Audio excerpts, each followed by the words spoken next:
안녕하세요. 슈북입니다. 오늘은 도로시 길먼의 대표작 뜻밖의 스파이 폴리펙스 부인을 들려드리겠습니다. 제 영상은 책의 결말을 포함하고 있습니다. 그럼 지금부터 시작합니다. 자식들은 다 키워서 떠나보내고 남편과도 8년 전에 사별한 60대 미망인 폴리펙스 부인은 경미한 우울증에 시달렸다. 그런 그녀에게 의사는 오래전부터 꼭 해보고 싶었던 일이 없었냐고 물었다. 집으로 돌아온 폴리펙스 부인은 생각했다.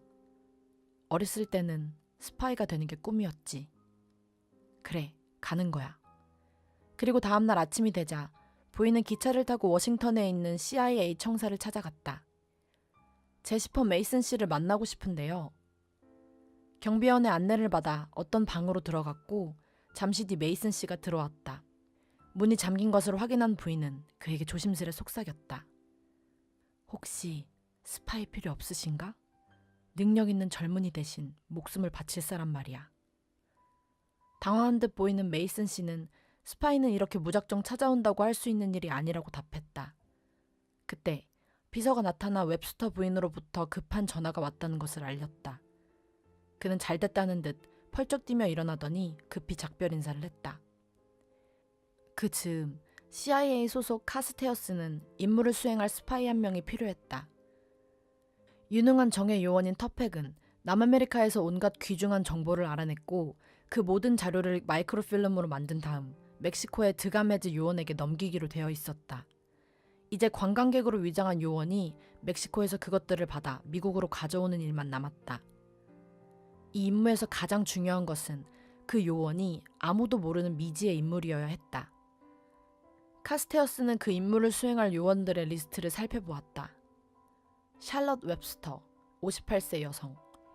자신이 생각한 이미지와 딱 들어맞는 것은 아니지만 이만하면 나쁘지 않다고 생각했다.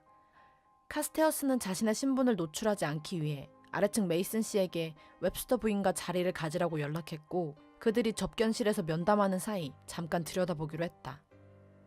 카스테어스는 접견실을 지키는 경비원에게 메이슨이 안에서 면담 중이라는 이야기를 듣고 안을 보았다.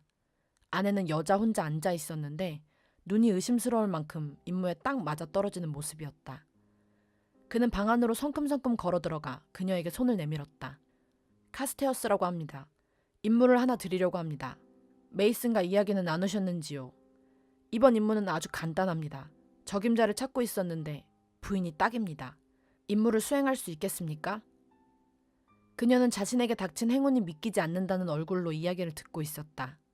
그리고 깊이 숨을 들이쉬더니 고개를 크게 끄덕이며 말했다. 하겠습니다. 정말 최선을 다해보겠어요. 며칠 뒤, 멕시코로 향하는 비행기 안, 폴리펙스 부인의 마음은 참을 수 없는 흥분으로 가득 찼다. 그녀는 카스테어스가 한 말을 계속해서 되뇌었다. 부인이 가고 싶은 곳은 어디든 가시면 됩니다. 하지만 8월 19일에는 실수 없이 이 서점에 찾아가야 합니다. 서점에 찾아가 디킨스의 두 도시 이야기를 달라고 하십시오. 세뇨르 드가메즈라는 사람은 죄송하지만 지금은 이 책에 재고가 없다고 답할 겁니다. 그러면 부인은 창가에 한 권이 진열되어 있는 걸 봤다고 말씀하시면 됩니다. 드가메즈와 함께 창가로 가서 그가 책을 건네주면 부인은 이런 말을 던지세요. 마담 드파르제라는 사람은 참 소름 끼치지 않나요? 물론 부인은 책값을 지불하는 즉시 서점에 나와 다시는 그곳에 돌아가시면 안 됩니다. 폴리펙스 부인은 다른 관광객들과 같이 멕시코시티를 구경하면서 매일같이 그 서점 앞을 지나다녔다. 그러다 8월 15일 아침, 결국 부인은 충동을 이기지 못하고 길을 건너 서점 안으로 들어섰다. 잠깐 안에 들어가서 책 한 권 사온들 무슨 큰일이 없을 거라고 믿었다. 그런데 서점에는 카운터에 있는 드가메즈와 부인 둘뿐이었고 자연스레 둘은 대화를 나누게 되었다. 솔리테어라는 카드 놀이는 할 줄 아십니까? 폴리펙스 부인은 고개를 저었다. 이런 인생의 즐거움을 놓치고 계시는군요. 제가 작은 선물을 하나 드리겠습니다. 드가메즈는 부인에게 솔리테어를 하는 77가지 방법이라는 책을 건넸다. 책을 받고 문을 나서는데 드가메즈가 다시 한번 부인을 불렀다. 그런데 카드는 있으신가요? 카드가 없으면 책이 의미가 없죠. 그러고는 카드 한 팩을 부인에게 던졌다. 호텔로 돌아온 부인은 자신이 지금 한 일이 얼마나 위험했는지를 깨달았다.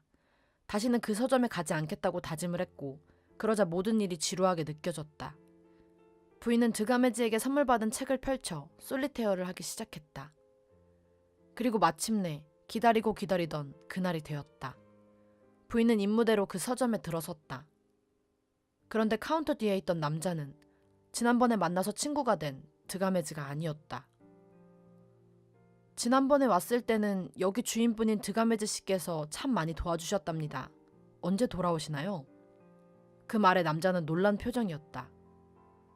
제가 세뇨르 드가메즈입니다. 그 말에 의아했지만 부인은 침착하게 자신에게 주어진 임무대로 행동했다. 그러자 그는 조용히 말을 건넸다. 기다리고 있었습니다. 자, 물건을 가지고 오는 동안 차 한잔 하시지요. 마침 뒷방에서 차를 끓이고 있었거든요. 부인은 그를 따라 뒷방으로 들어가 차를 마셨다. 그런데 지금까지 오랜 세월 차를 마셔왔건만 입안에 이렇게 이상한 맛이 남는 차는 처음이었다.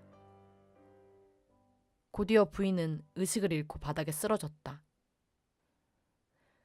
그 시간, 카스테어스는 라파엘 드가메즈의 사체가 발견됐다는 전보를 받았다. 급하게 폴리펙스 부인이 묵던 호텔에 연락을 해보았지만 그녀는 19일 이후로 호텔에 돌아오지 않았다는 소식을 들을 뿐이었다. 신이시여, 폴리펙스 부인을 도와주소서. 카스테어스는 진심으로 기도했다. 누군가 자신의 뺨을 후려치는 느낌에 폴리펙스 부인은 눈을 떴다. 순간 자신의 손이 등 뒤로 묶여있다는 사실을 깨달았다. 그리고 등 뒤에는 자신을 패럴이라고 소개한 사람이 함께 묶여 있었다. 그들이 또 한 번 약에 정신을 잃었다 깨어났을 때는 비행기 아니었다. 이윽고 어딘지 모르는 곳에 착륙을 했다. 패럴은 아마 알바니아일 거라고 말했다. 그들은 검은 차를 타고 한참을 달렸고 마침내 아무것도 없는 분지에 덩그러니 세워진 건물 어딘가에 갇히는 신세가 되었다. 두 사람은 5미터쯤 떨어져서 울적한 시선으로 서로를 바라보았다. 침묵이 길고 우울해질 것 같자 폴리펙스 부인은 핸드백에서 카드를 꺼내 솔리테어를 하기 시작했다. 그녀가 솔리테어를 3판 정도 하고 나자 문이 열리더니 감시원이 부인에게 나오라는 손짓을 했다. 그를 따라서 어떤 방으로 들어가자 그곳에는 라울 페르디도 대장과 흥 대장이라는 남자 둘이 있었다. 부인은 소리쳤다. 페르디도 대장, 어째서 날 납치한 건지 말해보시구려. 얼마 뒤 다시 방으로 돌아온 부인은 패럴에게 저들이 우리를 납치한 이유는 우리를 스파이라고 생각해서인 것 같다고 말했다. 패럴은 설마 부인이 스파이는 아니죠? 라고 물었고 부인은 어떻게 보면 맞기도 하고 아니기도 하다며 진실을 털어놓았다. 그러자 패럴 또한 자신의 비밀을 말해주었다. 저는 사실 CIA 요원입니다. 부인, 제가 어떤 선택을 하더라도 이해해 주시기 바랍니다. 저는 저 건물까지 가는 동안 탈출을 시도할 겁니다. 곧이어 신문을 하기 위해 패럴이 불려나갔다. 바깥에서는 거친 고함 소리가 들렸고 순간 총성이 울렸다. 단 한 번의 엄청난 총성 뒤로 더 이상 아무 소리도 들리지 않았다. 폴리펙스 부인은 숨막힐 듯한 침묵 속에서 몇 분간 혼자 카드 게임을 했다. 그때 주먹으로 돌벽을 쿵쿵 두들기는 소리가 들려왔다. 부인도 양손으로 벽을 콩콩 두들겨 보았다. 그러자 다시 한번 더 크게 쿵쿵 두들기는 소리가 났다. 혹시 모스보호를 보내는 것이 아닐까 하는 생각이 들었지만 아쉽게도 부인은 모스보호를 몰랐다. 부인은 다시 서글프게 솔리테어 게임을 하기 시작했다. 건물 안이 다시 소란스러워진 건 상당히 시간이 흐른 뒤였다. 방문이 활짝 열리고 보초들에게 끌려온 패럴은 한쪽 다리는 부러져서 덜렁거리고 옷은 온통 피로 범벅된 채였다. 30m가 넘는 절벽에서 뛰어내려 자살을 시도했지만 살아남은 것이었다. 그는 자신의 어리석음을 통렬하게 비난한 뒤 의식을 잃었다. 부인은 침대에 강목 2개를 뽑아서 의식을 잃은 패럴에게 다가갔다.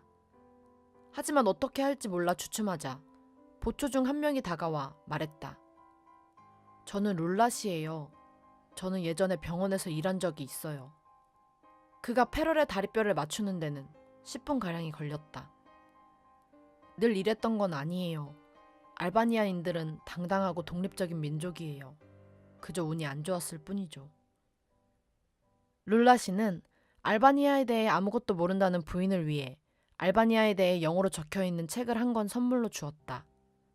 부인은 매일 밤마다 몰래 그 책을 펼쳤다. 몇 페이지를 넘겨보니 아주 깔끔하게 그려놓은 흑백 지도가 나왔다. 부인은 지도를 보며 지금 자신들이 있을 것이라고 짐작되는 산을 찾았다. 페르디도 장군이 며칠 이곳에 없다는 이야기를 들었다. 그리고 그 사이 흥 대장의 자비로 부인에게 산책이 허락되었다. 산책을 하고 돌아오는 길에 보초실에서 바소빅 소령이 허리 통증으로 아파하는 것을 보게 되었다. 사실 부인은 마사지 솜씨가 뛰어났다. 부인은 소령에게 마사지를 해주면서 이를 계기로 친해지게 되었다. 고마움의 의미로 건네는 술을 받아 마시며 부인은 아까 발견한 서랍을 열어 등 뒤로 손을 뻗고 탄창 한 줌을 훔쳤다. 방으로 돌아온 그녀가 재킷 주머니에서 탄장을 꺼내자 페럴은 입을 쩍 벌리며 숨을 몰아쉬었다. 부인은 그에게 가능한 페르디도 대장이 돌아오기 전에 같이 탈출하자고 말했다. 처음에 페럴은 그녀의 말을 진심으로 받아들이지는 않는 눈치였다. 그러나 다음날 산책을 다녀온 부인이 나침반을 꺼내자 페럴도 드디어 탈출 계획에 관심을 갖기 시작했다. 나침반은 바소백 소령에게 마사지를 해준 다음 새 립스틱 2개와 바꿔온 것이었다.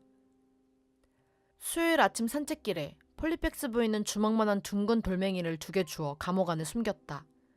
때가 오면 대령의 머리를 쳐서 때려 눕힐까 하는 생각이었다. 다음날 산책에는 더 깊은 숲으로 들어갔다. 페럴이 짚을 목발이 필요했다. 페럴 말이야, 산책을 할 수 없잖아 나처럼. 그래서 말인데 나뭇가지를 조금 꺾어다 감옥 안에 걸어주고 싶어. 아니다. 아예 조그만 나무를 한 그루 가져가는 건 어떨까? 꼭 크리스마스 트리처럼 생겼잖아. 하지만 지금은 여름이지 않습니까? 바소빅 소령이 지적했다. 폴리펙스 부인은 고개를 끄덕이더니 회심의 일격을 날렸다. 그런데 과연 크리스마스 때까지 내 목숨이 부지되겠어? 살아서 크리스마스를 맞을 일은 없을 텐데. 결국 부인의 계획은 성공이었다. 완전히 미친 짓, 아무것도 현실같이 느껴지지 않았다. 알바니아도, 페럴도, 페르디도 대장도, 포로가 되어 붙잡혀 있는 이 이상한 감옥도. 그런데 내일 저녁이면 돌멩이 2개와 크리스마스 트리로 만든 목발을 가지고 탈출해야 한다. 그야말로 미친 짓이다. 다음 날, 폴리펙스 부인은 눈을 뜨자마자 오늘이 바로 운명의 그날이라는 사실을 마음에 새겼다.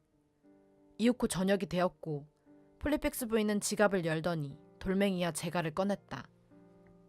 그 다음에는 방 안 곳곳에 숨겨놓은 탄창, 지도, 나침반을 한데 모으고 오늘 저녁 식사에서 남겨놓은 치즈까지 꺼냈다.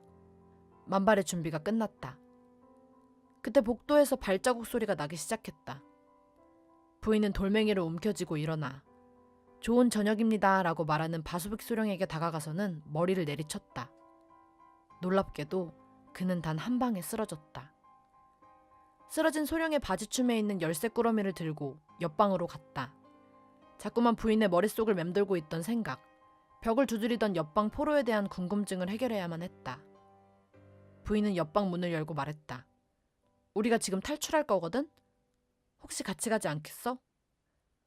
남자는 아무런 저항 없이 생기와 호기심이 넘치는 눈빛으로 따라왔다. 셋은 빠르게 건물 밖으로 나갔다. 드디어 자유구나 라는 생각이 들었다. 그런데 그 순간 오른쪽에서 소름 끼치는 목소리가 들려왔다. 이런 내가 베이징에서 딱 알맞은 시간에 돌아온 모양이군.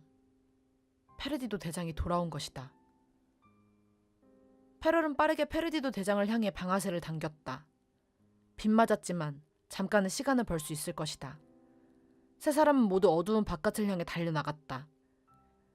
발걸음을 재촉하던 세 사람은 그러다 한순간의 실수로 벼랑에서 추락하기 시작했다. 부인은 이제 끝이구나 생각했다.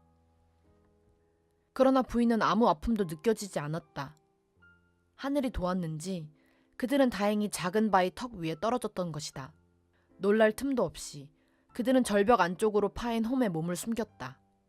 곧이어 머리 위에서 페르디도 대장이 성난 목소리로 명령을 내리는 것이 들렸다. 탐조동 불빛이 절벽 가장자리를 따라 멀어지고 남자들의 목소리도 멀어지자 폴리펙스 부인은 긴장이 풀린 나머지 깊은 잠에 빠지고 말았다.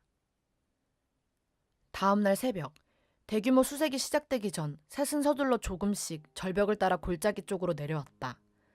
이리저리 둘러보던 부인은 염소치기 움막을 하나 발견했다.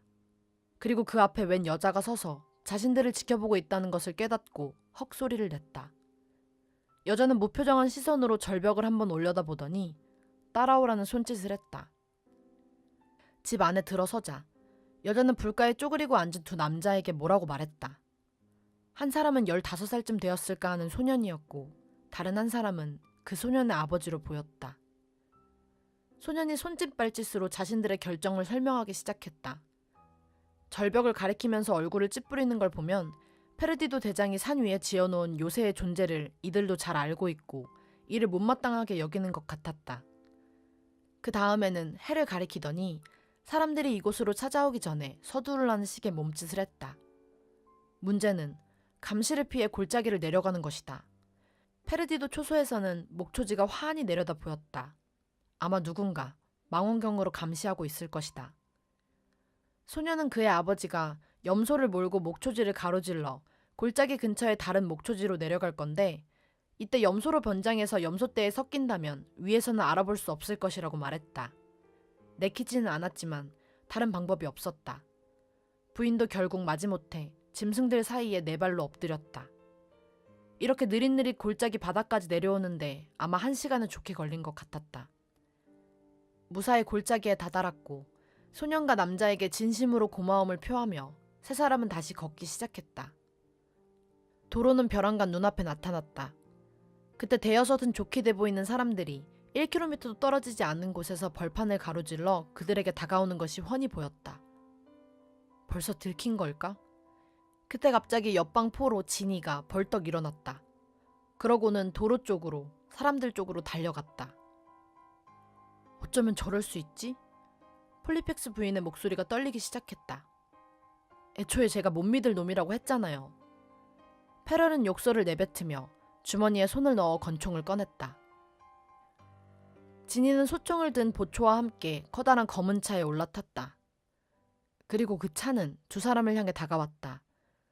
진이는 빠르게 페럴의 총을 빼앗고는 그 총을 겨누며 두 사람에게 차에 타라는 몸짓을 했다. 두 사람은 어쩔 수 없이 차에 올라탔다. 진이는 운전석에 앉아 차를 출발시켰다. 그리고 아주 부드럽고 자연스러운 동작으로 페럴에게서 빼앗은 권총을 꺼내들더니 보초의 미간을 향해 쏘아버렸다. 폴리펙스 부인은 기절할 듯이 놀랐다. 보초가 힘없이 쓰러지자 진이는 조수석 문을 열어 그를 흙먼지 속으로 털어내버렸다. 다시 운전석에 고쳐앉은 진이가 말했다. 이제 어서 여길 떠납시다. 충격이 너무나 커서 폴리펙스 부인도 페럴도 한동안 말을 할 수 없었다. 그가 엑셀을 밟자 자동차는 무시무시한 속도로 달려나갔다. 뒤에서는 놈들이 차로 추격해오고 머리 위에는 비행기가 그들의 진로를 감시하고 있었다. 차를 버리는 것만으로는 충분하지 않았다. 부인은 사고를 내서 잠시 동안이라도 죽은 걸로 위장하자고 했다. 그렇게 페럴과 부인을 내려주고 차는 점점 더 빠른 속도로 가장 큰 나무를 향해 돌진했다. 차의 앞부분이 아코디언처럼 구겨졌지만 진이는 다행히 무사했다. 진이가 차에서 나오자 부인은 주유 탱크의 입구를 열고 성냥을 켰다. 세 사람은 잠목림을 빠져나와 드넓은 벌판으로 달려나왔다. 목발에 기대 서 있는 페럴의 상태는 더욱 안 좋아진 것 같았다. 그는 더 이상 앞으로 나갈 수 없을 것만 같다. 그때 진이가 문득 입을 열었다. 물 냄새가 나요. 책에서 읽었던 호수가 떠올랐다. 슈코더르 호수. 부인은 페럴을 부축해 진이가 이끄는 대로 호수의 기슭을 향했다. 기슭으로 떠밀려온 튼튼한 통나무를 치우고 셋은 페럴을 부축해 둑 아래 작은 굴로 들어가 몸을 숨겼다. 작은 굴 속은 축축했지만 다행히 물이 고인 곳은 없었다. 천장이 너무 낮아 앉을 수도 없어서 세 사람은 배를 깔고 엎드렸다. 얼마 지났을 무렵 모터 소리가 들리기 시작했다. 모터보트가 그들이 몸을 숨긴 굴 앞으로 지나가자 파도가 일었고 물들이 굴 안으로 밀려 들어왔다. 물이 천장까지 꽉 차올랐다가 빠져나기를 반복했다. 멀리서 비행기가 다가오는 소리가 들린다. 소음은 점점 커졌고 머리 위에서는 남자들이 고함을 지르는 소리가 들렸다. 아마 본격적인 수색이 시작된 것 같다. 세 사람은 그 후로도 10분 동안 각자 조용히 익사하지 않으려고 몸부림을 쳤다. 그렇게 밤이 되었고 수색도 소강 상태에 이르렀다. 셋은 지금이 바로 떠나야 할 때라는 것을 직감했다. 그들은 입구를 막은 통나무를 물에 띄우고 그 위에 올라타 그들의 목적지인 유고슬라비아를 향해 부는 바람에 몸을 실었다. 같은 날 아침, 카스테어스는 페르디도 대장의 거취에 대한 정보를 입수했다. 폴리펙스 부인 납치 사건 이후로 벌써 8해가 지났다. 페르디도 대장이 베이징에 간 건 확실한 것 같습니다. 아테네에서 제트기로 출발해 중국에 도착했답니다. 카스테어스는 전기 충격이라도 받은 것처럼 깜짝 놀라 외쳤다. 알바니아. 그들은 부인을 알바니아로 데려간 것이다. 빠르게 카스테어스는 알바니아에 있는 요원에게 연락을 취했고 이런 전보를 받았다. 페르디도 대장이 어제 알바니아에 도착, 밤사이 의문의 총상을 입었으며 차량으로 탈주한 국가의 주적을 찾기 위해 대규모 수색대를 보냄. 인원수는 불명. 탈주자 중 한 명은 미국인으로 알려졌으며 이들은 생존한 채 서쪽 또는 북서쪽 해안을 향해 진행하는 것으로 보임. 이 자들이 누구건 간에 가능한 한 모든 지원을 해야 하네. 지도를 보게. 거의 유고슬라비아에 가까운 곳이 아닌가? 거기가 유일한 목적지야. 카스테어스는 인터폰에 대고 외쳤다. 자정. 폴리펙스 부인과 페럴 그리고 지니는 유고슬라비아가 아니라 역풍을 만나 반대 방향인 남쪽, 즉 알바니아 쪽으로 더 깊이 휩쓸려가고 있었다. 만약 이것이 강이라면 아드리아 해까지 갈 수 있을 거라는 생각이 미치자 셋은 통나무를 버리고 근처에 있는 곤돌라를 하나 훔쳐탔다. 그러나 그들은 곧이어 오는 경찰 보트를 발견했다. 경찰 보트는 그들을 향해 빠르게 다가오고 있었다. 어떻게 할지 고민하던 부인의 눈에 돛담배가 보였다. 아마 곤돌라보다는 훨씬 빠를 것이다. 그들은 돛담배에 올라타 항해를 시작했다. 등 뒤로 바짝 쫓아온 경찰들의 고함 소리가 들렸다. 경찰 보트에 키를 잡고 있던 마른 남자가 갑자기 권총을 꺼내 들더니 총을 쏘기 시작했다. 몇 번의 총격이 이어지고 그 끝에 경찰 2명을 사살했지만 지니와 페럴 또한 총에 맞아 쓰러졌다. 하는 수 없이 조종키를 잡은 폴리펙스 부인은 가능한 한 빨리 알바니아가 보이지 않는 곳으로 달아나기 위해 전력을 기울였다. 그날 오후 5시경 페르세폰의 호는 바다를 순항하고 있었다. 그러던 중 1등 항해사가 누군가 돛담배를 타고 하얀 속치마 같은 것을 흔드는 모습을 포착했다. 선장은 속도를 늦추라고 명령을 한 뒤 시체 같은 몰골의 2 남자와 한 여성을 그들의 배로 옮겨왔다. 부인은 선장에게 말했다. 미국 CIA의 카스테어스 씨에게 연락을 해주시겠어요? 그렇게 몇 시간이 흐르고 배가 멈추기 전 항구에서 2 사람을 배에 태웠다. 카스테어스가 보낸 사람들이었다. 2 사람 중 한 사람은 의사였고 곧바로 지니를 면밀히 살폈다. 그런데 지니를 빤히 바라보던 그 남자가 갑자기 소리쳤다. 아니 이 사람은 리청 하웰 박사야. 부인은 그 사람이 누구냐고 물었다. 식량 부족에 시달리는 중국 인민들에게 필요한 게 달리 뭐가 있겠습니까? 바로 식량입니다. 실종된 무렵 하웰 박사는 잡초에서 단백질을 추출하는 방법을 연구하고 있었습니다. 성공하면 적은 돈으로 수많은 인민들을 먹여 살릴 수 있는 겁니다. 그래서 중국 공산당이 그에게 눈독을 들였지요. 그리고 그자들은 아무 흔적도 남기지 않고 박사를 납치하는 데 성공했던 겁니다. 박사를 찾아내다니 보통 일이 아닙니다. 밤새도록 기자들이 들끓겠는걸요? 항구에 도착하자 지니의 몸이 조심스럽게 들것에 실려나갔다. 그리고 부인과 페럴은 쉴 틈도 없이 곧장 미국으로 이송되었다. 카스테어스의 집무실. 2 사람은 커다란 책상을 두고 카스테어스와 마주 앉았다. 금방 보내드리겠습니다. 하지만 기억이 희미해지기 전에 우선 있었던 일을 기록하는 것이 중요합니다. 카스테어스가 말했다. 조니와 만나신 이야기부터 부탁합니다. 8월 19일이었겠지요. 부인은 고개를 끄덕였다. 부인은 서툴게 그러나 점점 이야기에 몰입하면서 비행기에 실려 알바니아로 날아간 이야기며 거기서 보낸 나날들을 늘어놓기 시작했다. 중요한 부분마다 패럴이 끼어들었다. 그리고 폴리펙스 부인의 이야기는 한참 뒤 이렇게 끝났다. 그래서 우리는 바다를 향해 서쪽으로 항해를 했답니다. 처음에 우리는 멀리서 배가 보일 때마다 피해 다니기 바빴는데 나중에는 이제 그만 누가 우릴 구해줬으면 싶었어요. 그래서 우리가 배를 향해 손을 흔들었더니 배에서도 우리에게 손을 마주 흔들어주는 거예요. 부인의 이야기가 끝이 나자 패럴이 진지하게 물었다. 카스테어스, 드가메즈가 붙잡혔습니까? 그렇다네. 드가메즈는 죽었어. 8월 17일에 살해되었지. 제기랄. 패럴이 거치게 내뱉었다. 폴리펙스 부인은 충격의 떨림이 몸을 타고 내려가는 것을 느꼈다. 부인이 조용히 입을 열었다.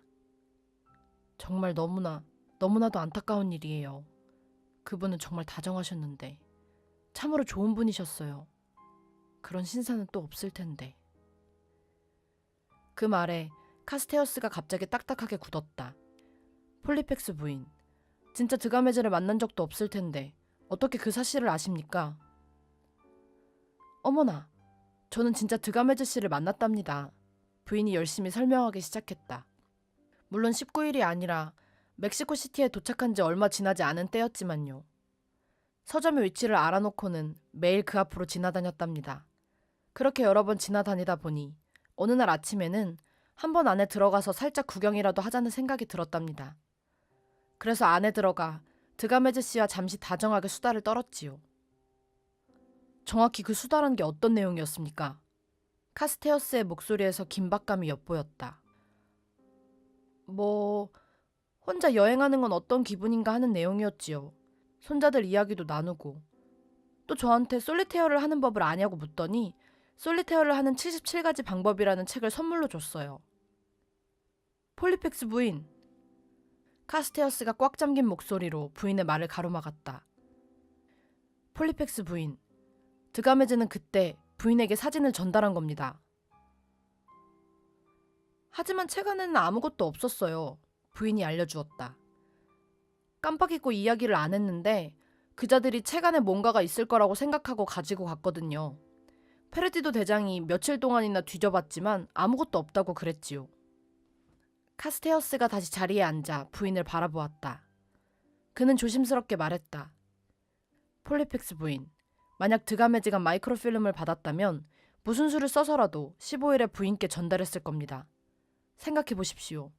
다시 그날을 잘 떠올리고 머릿속에서 최대한 기억을 되살려보세요. 폴리펙스 부인은 아주 열심히 그날 아침을 머릿속에서 복귀하기 시작했다.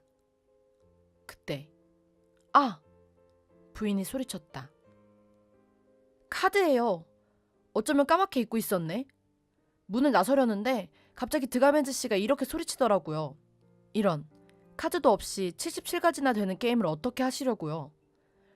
그러더니 카드를 저한테 던졌어요. 그래도 무슨 귀중한 물건이라면 그렇게 아무렇게나 던지지 않았을 텐데.